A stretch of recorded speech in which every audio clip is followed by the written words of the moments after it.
টিফিনিক বন্ধু তোমাদের তো রান্নাঘরে আমাদের সবাইকে স্বাগত। আজকে দেখো ওরা তাক লাগানো রেসিপি। আরে পেঁপের নাড়ু বানাবো, কেউ বুঝতেই পারবে না এটা নারকেল নাড়ু আর পেঁপের নাড়ু। তাই পেঁপেগুলো কেটে ধুয়ে পরিষ্কার করে এরকমভাবে আমি পুড়ে নিয়েছিলাম।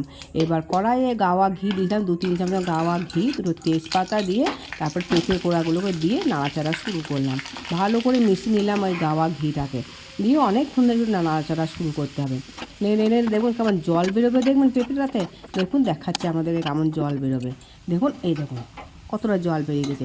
এই জলটাকে কিন্তু ফেলবো না, আমি ঠিক ওইরকম আস্তে আস্তে ওই কড়াইয়ের মধ্যে আমি জলটাকে মেরে নেবো।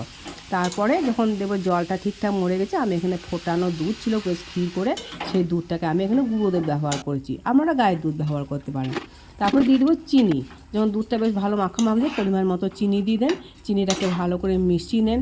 যখন চিনিটাতেও দিলে একটুখানি জল বেরোবে, দুধ দেওয়া চিনিতে ভালো করে মিশিয়ে নিয়ে তারপরে আমি দিয়ে দেবো 1 বাটি মতো কিশমিশ। এবার কিশমিশ দেওয়ার পরে দিয়ে দেবো 1 বাটি মতো আরও একটু গুঁড়ো দুধ দিয়ে এবার ভালো করে মেশাতে থাকুন আর নাড়তে থাকুন। নেড়ে নেড়ে দেখবেন ঠিক এবার লালচে একটা রং চলে আসবে, ঠিক একদম নারকেলের নাড়ু মতো, নারকেলের মতো। তারপরে নামাবার আগে এবার জল টল যখন একদম মরে যাবে, শুকনো শুকনো হয়ে যাবে, তখন গাওয়া ঘি আর গরম মশলা মানে এলাচটাকে গুঁড়ো করে এর মধ্যে ছড়িয়ে দেবেন। গ্যাসটাকে অফ করে দেবেন, দিয়ে ভালো করে সব কিছু নাড়াচাড়া করে ঠান্ডা হতে দিন। এবার নাড়ু পাকাতে শুরু করুন। দেখুন এত সুন্দর লাগবে না, আপনি কি বলবো। যখন ঠান্ডা হয়ে যাবে তখন নাড়ুটা কিন্তু ভাঙবে না, মনে হবে ভেঙে যাবে, কিন্তু না, একদমই ভাঙবে না। আমি ঠিক নাড়ুগুলোকে এরকম করে পাকিয়ে নিলাম, একটু গরম ছিল, গরম থাকতে থাকতে সব নাড়ুগুলোকে আমি পাকিয়ে নিলাম। আর এত সুন্দর খেতে হয়েছিল, আমি কলকাতা পাঠিয়ে দিয়েছিলাম জামাইবাবুকে।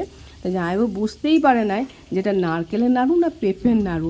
জামাইবাবুকে যখন বললাম, জামাইবাবু কাউকে বলেন না, কানে কানে ফোনে বললাম যেটা পেঁপের নাড়ু, তাই আমি তো বুঝতেই পারি নাই।